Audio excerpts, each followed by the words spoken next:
bem-vindos ao podcast do Instituto Ludwig Fomes Brasil. Meu nome é Bruno Garchagen. Hoje eu converso com Adriano Dianturco, cientista político e professor.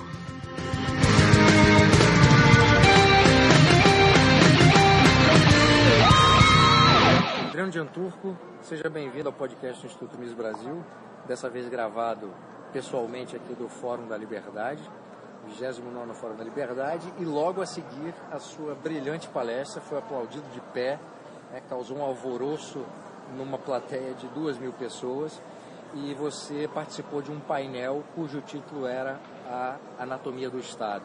Então eu queria que você falasse para os nossos ouvintes, que eventualmente não viram a palestra, e a partir das suas respostas eu vou fazer outras perguntas, em síntese, o que você quis trazer para essa audiência, para os pontos centrais da sua palestra? Basicamente, obrigado Bruno, obrigado pelo convite, pelo podcast. É um prazer fazer aqui pessoalmente, finalmente. Basicamente, eu quis trazer a abordagem da ciência política. Ou seja, assim como nós sabemos que a economia, a ciência econômica é científica, existem leis da economia, existe um leque de fenômenos sobre os quais tem um consenso sobre como funcionam. A mesma coisa acontece na ciência política. A política não é uma questão de opiniões, de achismo, mas tem fenômenos objetivos, descritíveis do ponto de vista analítico e científico. Então, qual é a natureza do Estado? Quais são suas características intrínsecas? Porque a política é inerentemente iliberal?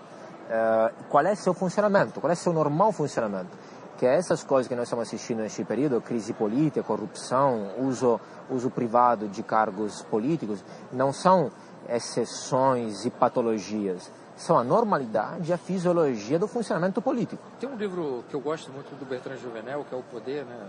E o argumento central do livro, que é um argumento muito interessante que vai ao encontro dessa sua afirmação e do espírito da sua palestra, que é o poder político, ele tende à expansão e não à contração. E toda tentativa que se faz de contrair esse poder político por uma legislação, por exemplo, você acaba aumentando o tamanho do Estado, porque é mais uma lei, né, representando uma lei estatal. Nesse sentido, como é que se lida hoje com uma ideia liberal aplicada à política, sabendo de antemão que é impossível chegar a um Estado mínimo, é impossível se chegar a uma concepção mais liberal de funcionamento do Estado, no sentido clássico, obviamente, sendo que o Estado tem essa natureza e o poder político tem essa natureza. No fundo, o que se pode fazer, já que o Leviatã tem essa característica e essa natureza singular? Pois é, eu também gosto muito de Juvenel. On Power é um livro fundamental, importante, mesmo assim muito prolixo e muito desordenado para meu gosto, mas é fundamental. O que se pode fazer? Paliativos. A política é inerentemente iliberal porque a política é uma atividade que decide que decide sobre a vida alheia de forma coercitiva, autoritativa. Então a natureza da política é esta. Você não pode transformar e inverter a sua natureza. Você pode tentar frear, limitar. E a história da humanidade é isso, uma história de pessoas livres, pacíficas, produtivas, que tentam trabalhar, produzir, melhorar a própria vida e aquela dos próprios caros, atrapalhados, obstaculados por governantes que tentam extrair recursos deles. Então, são paliativos, são detalhes, claro que vale a pena, vamos tentar fazer sempre, mas sem nenhuma ingenuidade e ilusão. A violência, a coerção são, não obstante eu tenha visões, uma ambição de liberdade, mas do ponto de vista descritivo temos que reconhecer que a violência e a coerção são fenômenos normais da humanidade. Mais atrás você vai na história, e mais a história é uma história de sangue, ferro e fogo. Então, já melhorou. Pinker mostra isso, que a violência diminui. Agora, o problema atual do Estado é que esta violência, esta coerção, esta força é muito sutil, sofisticada e escondida, e não se percebe. Isso é muito grave. Nós temos que desmascarar isso. E passa a ser aceitável, né? Você passa a reagir, no passado da sociedade, passa a aceitar esses graus de violência que são exercitados pelo Estado, sem perceber que são violência. No fundo, cria-se nomes ou adjetivos para tentar criar eufemismo e disfarçar isso, né? Exatamente. É um pouco como o fenômeno que está acontecendo na guerra atualmente, né? As guerras são lutadas a quilômetros de distância, você tem um militar, um burocrata do Pentágono, do Ministério da Defesa, que aperta um botão e mata centenas de pessoas. Então, sem sentir o cheiro do sangue e a morte de outro ser humano, se desumaniza e o valor cai, né? Fica muito mais fácil matar, porque a violência fica despercebida. A mesma coisa acontece nas grandes, pequenas coerções do dia a dia da política. Nós basicamente pedimos direitos sociais, com esse nome bonito que você está falando, sem notar que estamos tirando dinheiro do nosso vizinho, da mesa, do pão que ele coloca na mesa para os filhos. E esta retórica, esta narrativa é uma das armas mais dos nomes bonitos, tipo social. Todas as vezes que eu escuto social, coloco a mão no meu bolso. Essa retórica, essa narrativa, a propaganda é a nova arma do Estado, que é muito poderosa também. E tem um outro aspecto interessante nesse processo, que é a responsabilidade e a traição dos intelectuais, para usar o famoso livro do Julian Bell. Qual é a responsabilidade dos intelectuais nesse processo de criar eufemismos, de inventar palavras, de, às vezes, esvaziar de sentido palavras que existem? O Hayek falava de palavra doninha, né? Aquela palavra, quando você coloca o social para qualificar a justiça, aquilo deixa de ser justiça, portanto esvaziar de conteúdo. Qual é a responsabilidade desse tipo de intelectual para viabilizar culturalmente esse tipo de poder e política, Adriano? Grandíssima responsabilidade. Hoje a maioria dos intelectuais são intelectuais orgânicos, né? Fala Gramsci, gramscianos, militantes, orgânicos ao partido, à facção, a uma causa. Então, os intelectuais, quem paga compra. Então, desde o mercantilismo, o Estado, o nascente Estado absolutista, com Colbert, por exemplo, colocou debaixo do guarda-chuva do Estado os intelectuais. Então, as universidades antes eram privadas, da igreja, etc. Os intelectuais eram mais livres.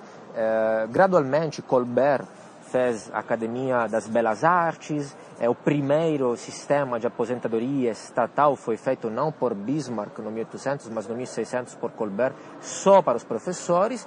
Então eu te dou a garantia que você vai trabalhar a vida, não vai ser eternamente, não vai ser, vai ter um posto fixo e não, quando vai aposentar vai ganhar um salário através da aposentadoria da fiscalidade geral.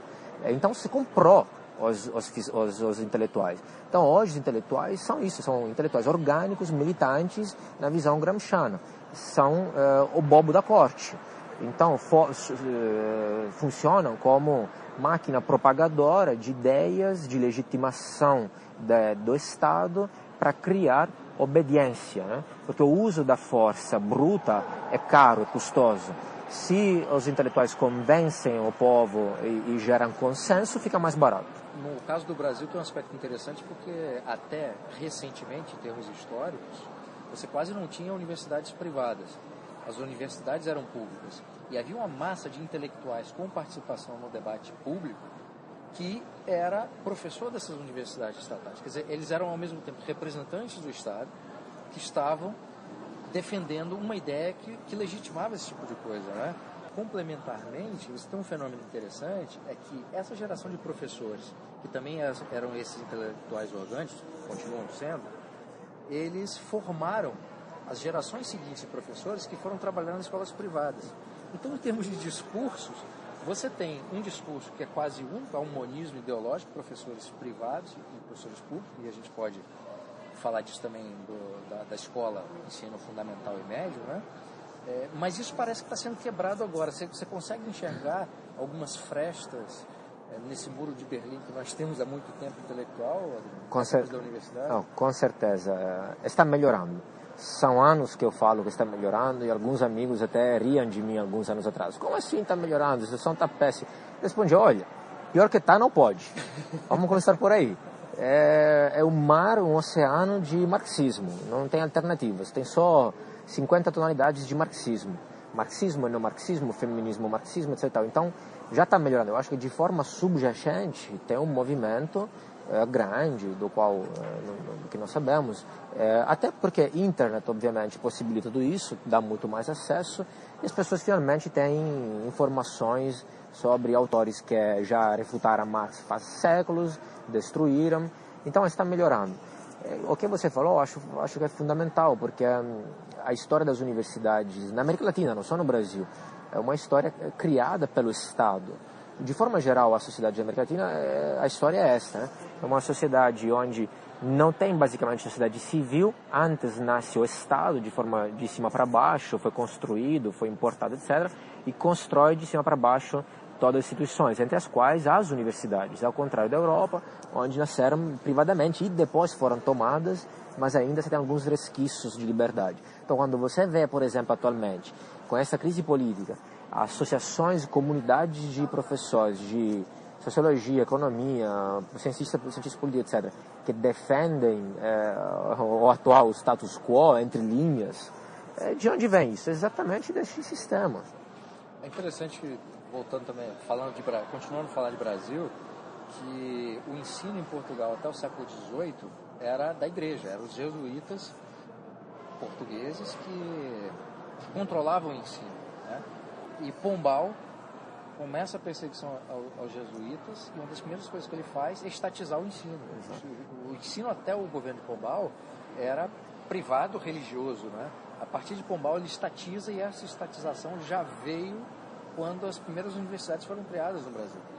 Claro. Então, e aí a universidade sendo usada como um instrumento de uniformização de uma determinada mentalidade, de um determinado discurso. Agora, falando, eu perguntei primeiro sobre essa responsabilidade e a traição desses intelectuais. Eu queria te perguntar agora, Adriano, qual é a responsabilidade dos intelectuais que defendem as liberdades nesse momento crucial, importante de transição da história política do Brasil? Eu acho, paradoxalmente, é muito fácil. Nós não precisamos fazer muita coisa, basta simplesmente descrever as coisas como estão. Vamos dar um nome às coisas.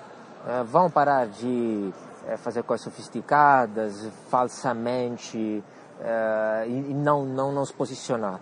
Você se posiciona do ponto de vista descritivo e descreve como a política e a economia, depende de qual a sua área, funciona, você está descrevendo a verdade, a realidade, que é o nosso ponto de vista. Então não tem muito a fazer. E na verdade, assim, tudo está a nosso favor, porque eles são totalmente despreparados. Nunca ouviram nosso discurso, não conhecem nossos livros, nossos autores. Ao contrário, nós conhecemos eles, nós lemos, né? Porque a nossa é uma visão mais de nicho, então você acaba lendo antes dos autores mainstream e depois você entra nos austríacos, etc. e tal. Então, e contra-atacar, parar de ficar na defensiva, porque estamos certos. Nós temos uma descrição mais apropriada, o individualismo metodológico, e voltar sempre aos fundamentais. Olha, mas a sociedade não existe, o Estado não existe, do que você está falando. Assim, o coletivismo metodológico não é uma ferramenta de pesquisa científica, não é um microscópio, uma ferramenta científica através da qual você descreve a sociedade, a política, a economia. Você descreve a sociedade, a política e a economia através do individualismo metodológico. Essa é uma ferramenta científica, é o nosso microscópio. O coletivismo metodológico que fala de Estado, pátria, nação, partidos, etc. Tal, é simplesmente uma arma retórica, narrativa, ponto, para chamar as armas, criar coesão social, união e contra um inimigo externo imaginário. Nada de científico, política. Para finalizar esse podcast, quando é que nós podemos esperar o teu livro sobre política? Pois é. Você já tem um livro sobre empreendedorismo, sim, já conversamos aqui nesse podcast sobre o livro, mas o teu livro de política, quando é que... Não são aquelas gestações complicadas, né? Então, por um lado eu terminei já, por outro lado eu estou sempre mudando algumas pequenas coisas. Na verdade, eu queria adaptá-lo a um formato mais divulgativo e menos acadêmico, chato.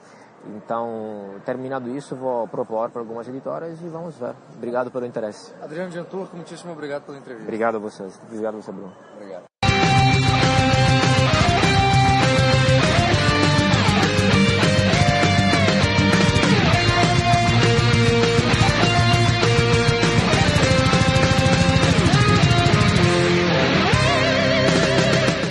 Este foi o podcast do Instituto Ludwig von Mises Brasil. Meu nome é Bruno Garchagen.